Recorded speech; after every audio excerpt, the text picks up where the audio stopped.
Namaskaram.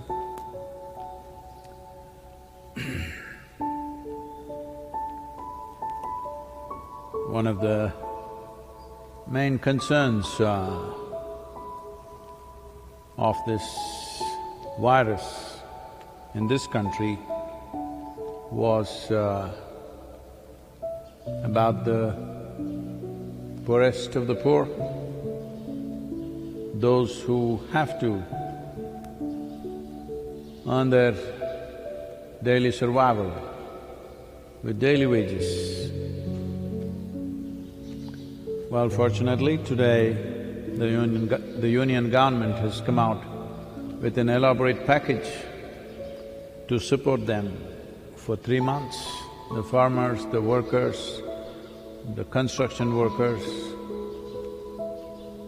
various kinds of packages. This does not mean difficulties will go away. At least it means that segment of the population need not be driven towards starvation. But still, there could be people who'll fall through the cracks. That is, there are people who don't fit into any of those things. For those people, that may be a small number, but still it could be a significant number. There only the community can come in. I urge everybody, wherever you are, especially all the Isha volunteers, everywhere in the world, particularly in India, that if you see someone moving in that direction, that we must commit, that we will not allow starvation to be the basis of suffering and deaths. If we see someone moving in that direction, we must see how to reach out, either by our own capabilities or bring somebody else's attention to it. I would urge every volunteer to at least ensure 2 people you can take care if such situations come. For the first 1 or even up to 2nd week, it may be okay. It is towards the 3rd week that these people may really start suffering.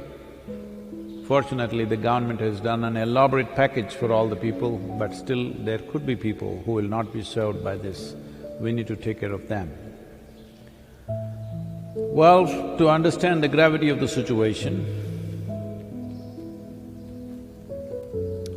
the defense minister has asked the Indian Army to stand by, because that is how serious it is. Because the danger of people after 3-4 days saying, "Oh, nothing happened to me, I don't believe in this virus, where is it, show it to me." This is just like the spiritual questions, people ask, "Where is it, show it to me." So we can't show it to you till you get it. It's an experience.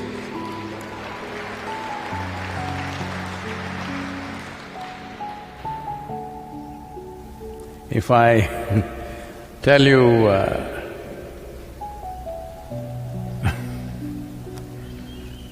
do Shambhavi, you will be blissful. Show me, where is it? Where is the bliss? Where is it? Well, only when it gets you, you know it. Just like that, virus also, only when it gets you, you know it exists. Till then you think it's a story. This is not a story. Well, this can become a disaster story if we don't conduct ourselves well. This is not in either my hands or your hands. This is the responsibility of this generation to ensure that we don't move in that direction. So in this country, it's very common for people to use glorious language to describe people of the previous generation who fought for the country's freedom. against all odds, risking their lives, they fought and the nation became free. When we talk about freedom fighters, we always speak in glorious terms, which is fantastic. But what are we going to do as a generation? This is a question mark, because we are still alive. Because we're still alive, there's still things to do. Now we have come with a challenge, an invisible enemy,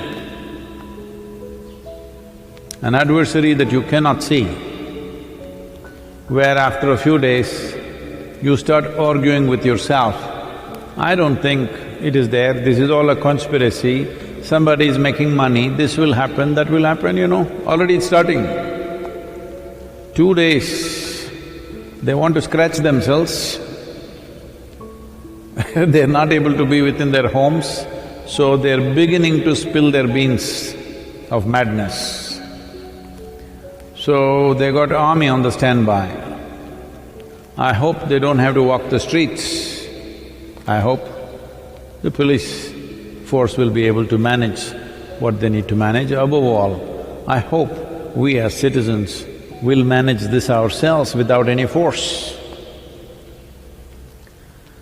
Why I'm saying this is, how the next generation will look at us could be determined by this one segment of time, the corona time. Whether we sail through this successfully or we drove ourselves into a disaster. The estimates that world bodies are making as to what can happen if it goes out of control are too horrible even to discuss. Particularly, the World Health Organization is placing this responsibility in India's hands. Till now, we have dealt with it exceptionally well, actually. But from here on, it is in the hands of the citizens. Administration is doing whatever it is doing, making financial packages, fiscal changes, but still without the cooperation of every human being who lives here, this will not work. So, as days go by, people could drive themselves into frustration. People could start understanding what a mess they are and they can't deal with that. For those who are on the spiritual path, being alone, keeping a distance from the people, becoming silent, these are not issues, these are opportunities. But most human beings are not in this sphere of life, they will struggle. We are seeing how to offer various solutions for them in a very simple manner. But the important thing is just this, that those who call themselves spiritual seekers must be super vigilant and willing to step out and do what is needed. If the need arises, those of you who thought you are living in the comfort of Isha Yoga Center, the safest place right now to be.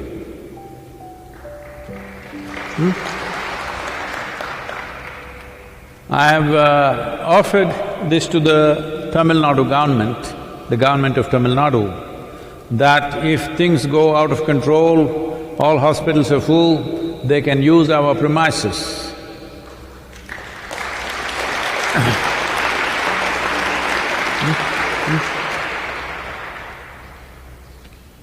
Because it is at times like these, life will expose us as to what kind of people are we. When everything is well, everybody is fantastic. When challenging times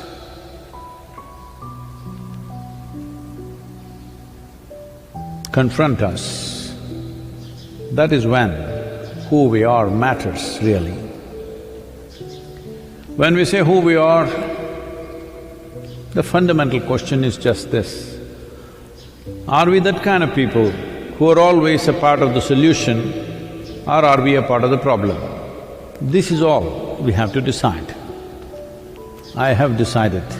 I want all of you, wherever you are, in whichever part of the country or in the world, I want all of you to take this one stance right now in these next few weeks, which are really challenging times for humanity, particularly India, that you shall be part of the solution, not part of the problem. This stand everybody must take, this commitment everybody must take. This is very, very important.